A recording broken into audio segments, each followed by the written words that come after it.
A scholar and a preacher by the name of J. Dwight Pentecost tells the story of being invited to preach at a small church.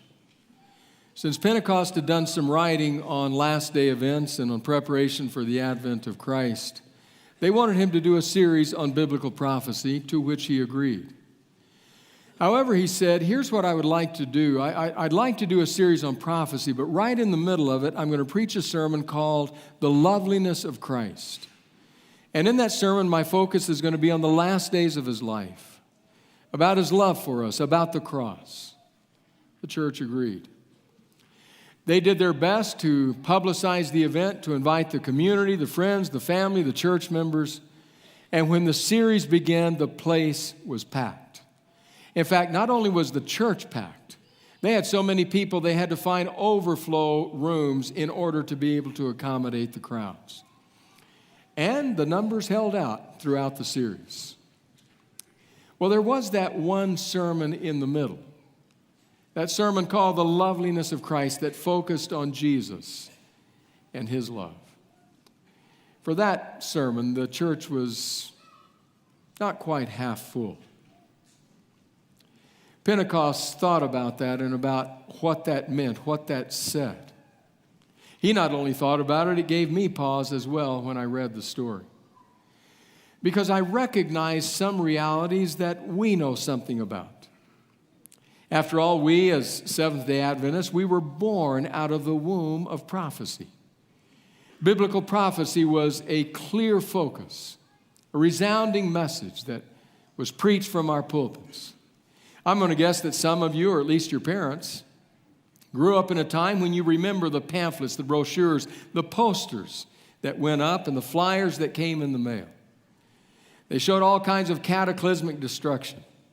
There was usually one big question splashed across the front: will Russia rule the world? And then there were pictures, a mushroom cloud, beasts, screaming fighter jets, the number 666. And it said, you can't miss these meetings. We know something about that. Biblical prophecy has been a part of our experience, of our history. Now, I'm not sure that it has always done us the most good it could have done. I say that because I've witnessed at times when something will happen on the national scene or some event will take place in the international scene, and suddenly people are back at church. Lukewarm believers flock to the church, scared hot by the question, is it the end? I watched it happen 9/11 here in this community.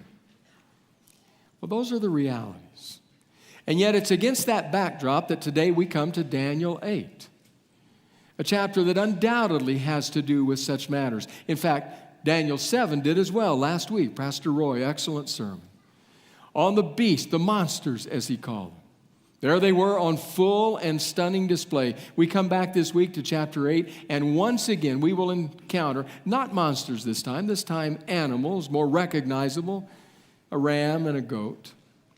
But it brings us face to face again with that reality of biblical prophecy. Is there a message for us?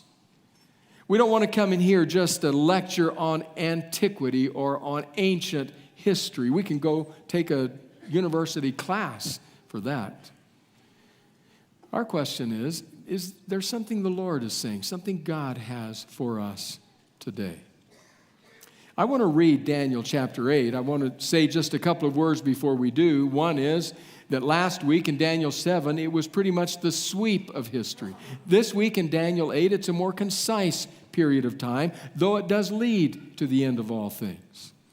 Last week, 4 beasts weren't identified. This week, 2 animals, they are identified. The ram is identified as the kings or the kingdoms of Medo-Persia. The goat is identified as the king and kingdom of Greece. So we know something about that. But there's much contained there. I want to do what we've done once before in this series, and that is I want to read the chapter just of a piece. I realize it's 27 verses long, longer than we might normally read. But it's helpful to just get the story, to feel its impact, to try to visualize what it was that Daniel saw. So if you would, read with me Daniel chapter 8, verse 1. In the 3rd year of King Belshazzar's reign, I, Daniel, had a vision, after the one that had already appeared to me. In my vision, I saw myself in the citadel of Susa in the province of Elam. In the vision, I was beside the Ulai Canal. I looked up, and there before me was a ram with 2 horns standing beside the canal. And the horns were long. One of the horns was longer than the other, but grew up later. I watched the ram as it charged toward the west and the north and the south. No animal could stand against it, and none could rescue from its power. It did as it pleased and became great.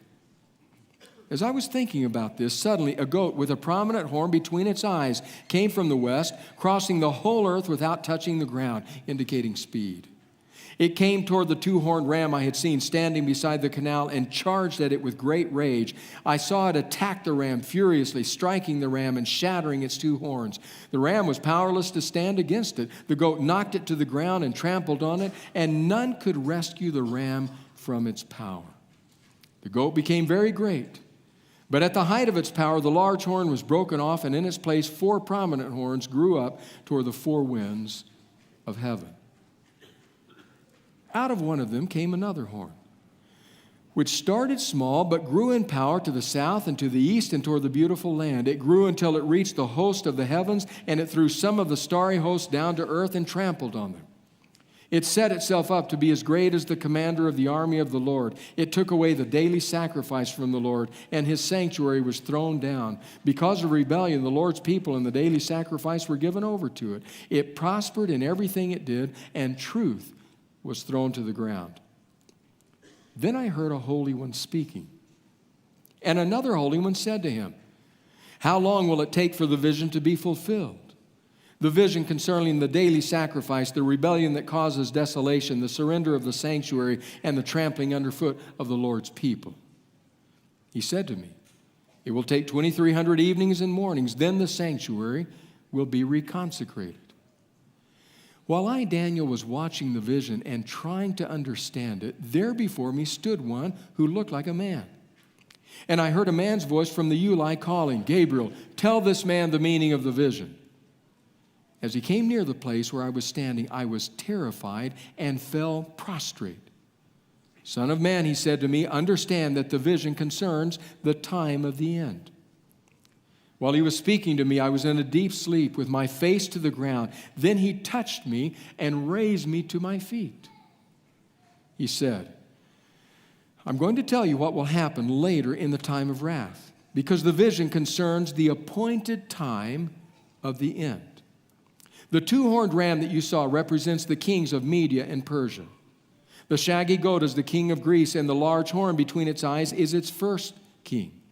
The 4 horns that replace the one that was broken off represent 4 kingdoms that will emerge from his nation, but will not have the same power. In the latter part of their reign, when rebels have become completely wicked, a fierce-looking king, a master of intrigue, will arise. He will become very strong, but not by his own power. He will cause astounding devastation and will succeed in whatever he does. He will destroy the mighty warriors, the holy people. He will cause deceit to prosper, and he will consider himself superior. When they feel secure, he will destroy many and take his stand against the Prince of Princes. Yet he will be destroyed, but not by human power. The vision of the evenings and mornings that has been given you is true. But seal up the vision, for it concerns the distant future." I, Daniel, was worn out. I lay exhausted for several days. Then I got up and went about the king's business. I was appalled by the vision. It was beyond understanding. Now let's be honest. Biblical scholars spend not dozens of pages, but hundreds of pages, entire volumes, unpacking some of the realities of this vision and this chapter. We don't have that long. You're hoping we don't have that long. So what we're going to do is we're going to take a big picture view. Seek to understand what it is that can apply to us. What is the Lord's word to us today? I would suggest two lessons, two simple lessons that arise from the imagery and the incidents of this chapter. Lesson number one. From human kingdoms, we can expect violence and persecution. From human kingdoms, we can expect violence and persecution. Daniel gives us the context at the very beginning. He says, I was in the citadel of Susa, in the province of Elam, by the Ulai Canal when this happened. Now, that doesn't mean a whole lot to us, but it likely would have meant a very great deal to someone in the day and the time of Daniel. It's one of those moments when a location is mentioned, and when it suddenly registers, it's as though the ground moves beneath your feet. Whoa, I wasn't expecting that. That means something to me. Did you hear the story? The story is that a cardinal came to the Pope and said to the Pope, Your Holiness, I've got good news and I've got bad news. Okay, he said, what's the good news? The good news, Your Holiness, is that God is on the phone. He's calling. He wants to talk to you. Really? What's the bad news? The bad news is he's calling from Salt Lake City. Now, don't write me emails. I'm making no theological statements. I'm not putting someone up and someone else down. I am simply saying sometimes the hearing of a location changes everything. Whoa, wasn't expecting that. Or what if an aide went to President Trump and said to him, Mr. President, Moscow is on the phone for you. And he would say, I don't know. Well, actually, I don't know what he would say, but don't write me emails about that either.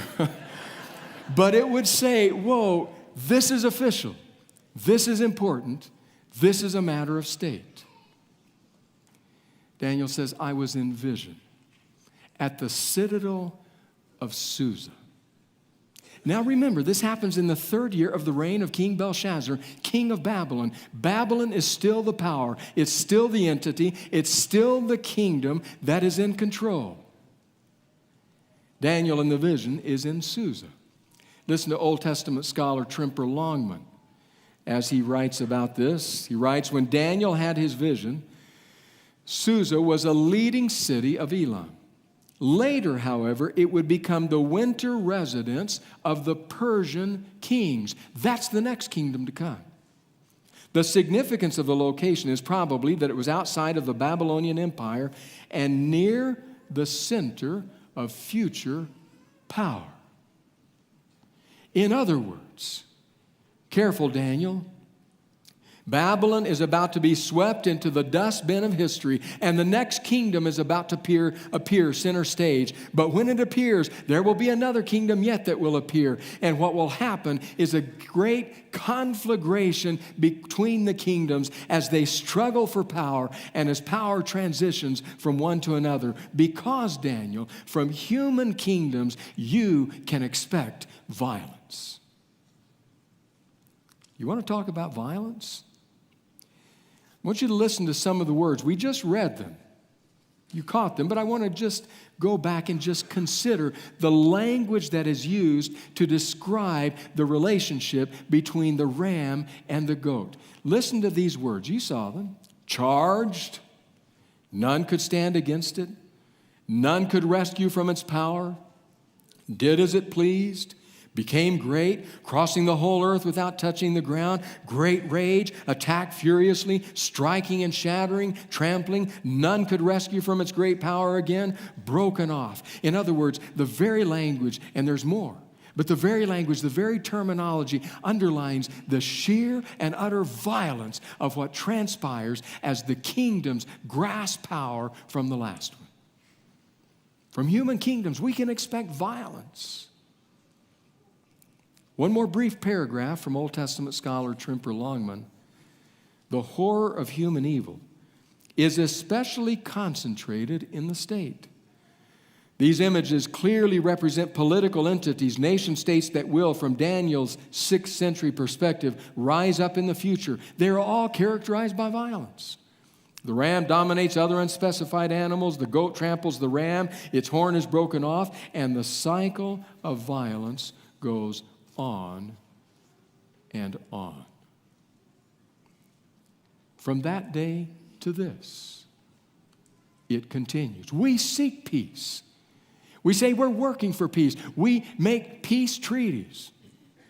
Don McLean, one man, after visiting Washington, D.C., said there are an amazing number of peace monuments in Washington, D.C., because we build one after every war. We continue to strive for peace, but it eludes us because from human kingdoms we can expect violence. Now, it depends on what source you consider. Spent some time this last week considering different sources, trying to get a sense of how many wars are going on right now. It depends. Do you count one as a skirmish, one as a conflict, one as a war? What counts, what doesn't count? Well, it varies. But we could comfortably say that at least 10 to 15 wars are going on right now while we sit here in a peaceful sanctuary. But that wasn't what stunned me the most. What stunned me the most was this, coming across this statistic. Again, you have to consider, what do we count as war? What do we count as conflict? What do we count as skirmishes, etc.? But if we count them all as conflict, as war, then from 1776 to our current day, the United States has been involved in some kind of war 93% of the time. 93% of the time, some kind of war, whether it was the war against the Native Americans, against other nations, against terror, whatever kind of war. So when Daniel sees the great skirmishes on the center stage of human history, he is seeing what we can expect from human governments. It's the reality, and it will be with us. But then he sees something else arise from within the midst of those governments. He sees this little horn power arise that now is not only engaged in this kind of devastating destruction, now it turns its eye on God and on God's people and on God's ways and God's laws and God's sanctuary. Now he is out to get the followers of Yahweh. We can expect from human governments violence and persecution. I want to challenge you to do something. Sit down this afternoon with your computer, enter in your Google search bar, persecuted church. Persecuted church. It may stun you as it has me to read the realities of what happens to brothers and sisters in Christ around this globe. We come here in freedom and peace. With the protection of the state, with the protection of the laws, we can worship God according to the dictates of our own conscience. Not so for many of our brothers and sisters in Christ. They have found that from human governments, they can expect not just violence, but persecution. It's a grim reality. Caused Eugene Peterson, a fine book called Christ Plays in 10,000 Places, to write about the church, the followers of Jesus, those who believed in Yahweh. Caused him to write about them and to describe what it was like, what it has been like, what it is like for them. Listen to Peterson's words. 1,800 years or so of Hebrew history capped by a full exposition in Jesus Christ tell us that God's revelation of himself is rejected far more often than it is accepted. Is dismissed by far more people than embrace it. Has been either attacked or ignored by every major culture or civilization in which it has given its witness. Magnificent Egypt, fierce Assyria, beautiful Babylon, artistic Greece, political Rome, Enlightenment France, Nazi Germany, Renaissance Italy, Marxist Russia, Maoist China, and pursuit of happiness, America. The community of God's people has survived in all of these cultures and civilizations, but always as a minority, always marginal to the mainstream, never statistically significant. Persecuted. In this vision, it is by a little horn power. And so we have to ask, what is the little horn power? I want to remind you. I want to take a large view, not just of this chapter, but of Scripture. And in so doing, I recognize that that power behind the little horn has always been present. It has always sought to do in God and His people. From the very beginning, it was present. It's a master of intrigue, a master of disguise, a master of morphing into what each generation will fall prey to. In Eden, that power was there, speaking to the woman in the form of a serpent. Did God really say? No. Because He knows that if you eat, you will be like God. That's the power behind the little horn. In Exodus, it's the Pharaoh. Who is this Yahweh that I should obey Him? I will not obey Him. There it is. In Isaiah, it is spoken of as the king of Babylon. People of God cry out and they say to it, oh, you were the covering cherub, you were anointed, but you said, I will go to the sides of the north, I will grasp the throne, I will ascend to the heights and be like God. That's the power. Ezekiel spoke of it as the king of Tyre. Of the king of Tyre, it would be said, you were in Eden, the garden of God. You were perfect in all your beauty. You were perfect in your character until the day evil was found in you. It just continues to morph and to change. In Matthew, it becomes King Herod, who upon hearing of the birth of a king says, there is no king that can contest my rule. I will kill anyone necessary to preserve my power. This power behind the little horn is ever ready to morph and change with one purpose in mind: destruction, persecution of God and His people. Whether it be the state or a religious political alliance. In fact, on that last one, I was curious to read this. The well-known Christian writer Philip Yancey tells of having a conversation with a Muslim gentleman one day. The Muslim gentleman said to him, you know, I have read the Quran through and through. I've read it carefully. And I find in the Quran no instructions to us as Muslims, no instructions on how to live as a minority in society. It's not there. But then he said to Yancey, I have read the New Testament. I have read it over and again. And I find in it no instruction to Christians on how to live as a majority in society. Yancey comments by saying this: Christians best thrive as a minority, a counterculture. Historically, when Christians reach a majority, they have yielded to the temptations of power in ways that were clearly anti-gospel. So we cannot merely say, it's just the state. Church has been guilty as well because we don't live well as a majority. Little horn power always present, from the beginning to the end, just morphing into different disguises. But Daniel is watching, and Daniel is learning. From human kingdoms, we can expect violence and persecution. But there's a question. The text doesn't say that it's a question that rises up within Daniel, but I think it probably does. Because the question is given voice in the vision, but it is given voice by one of the holy ones. One of the holy ones is there, almost as though he speaks for Daniel. Ask the question that must have been in Daniel's mind, certainly would have been in my mind. It's the age-old question of the believers in Yahweh, of the followers of Jesus. 2 words long.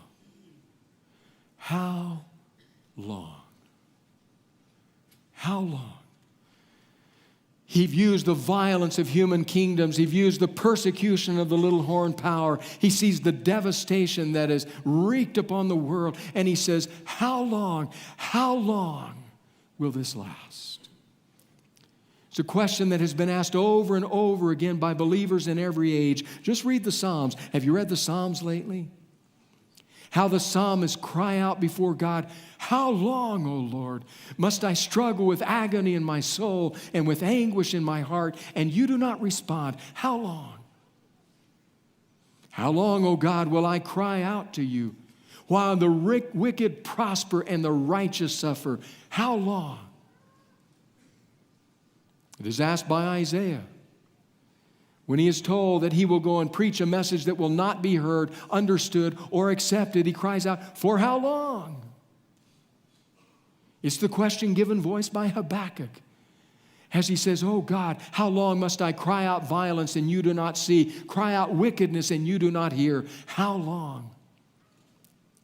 If you just continue the biblical narrative, you will find it over and again, culminating in that powerful scene in the book of Revelation where the 5th seal is ripped open and we are allowed to see beneath the altar the souls of those who have been martyred for their testimony and their witness to Jesus. And they're crying out, how long, O God? How long? Until you act. Avenge our blood. Bring about justice. How long? And that's the question the Holy One asks in the vision. How long will this be?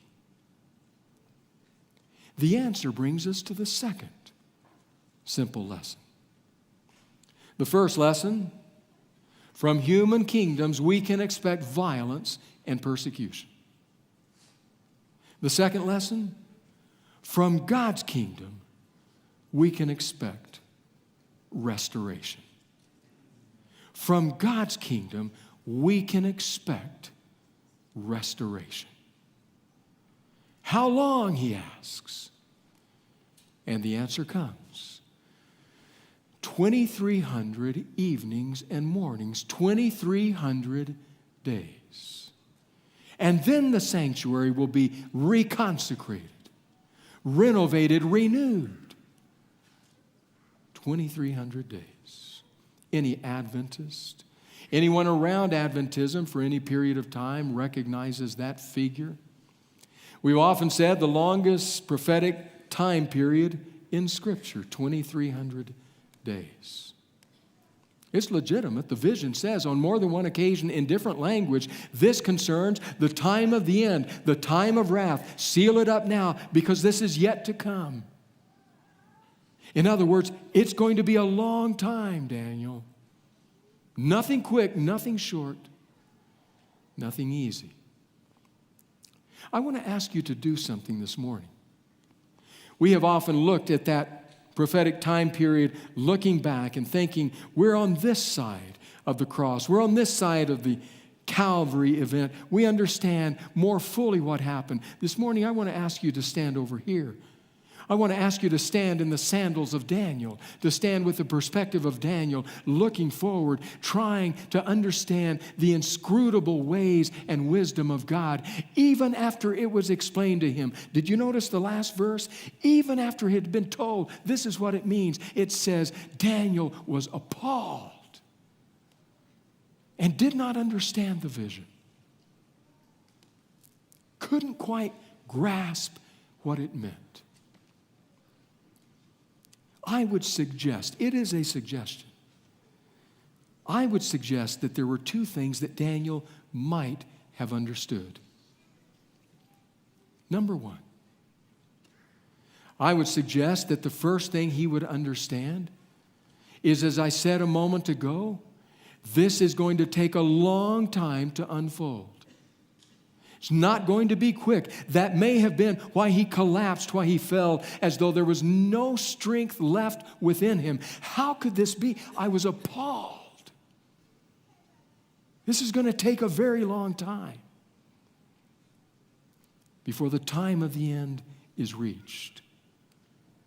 But that the second thing that Daniel might have understood was that it will be reached. There is a decided time frame.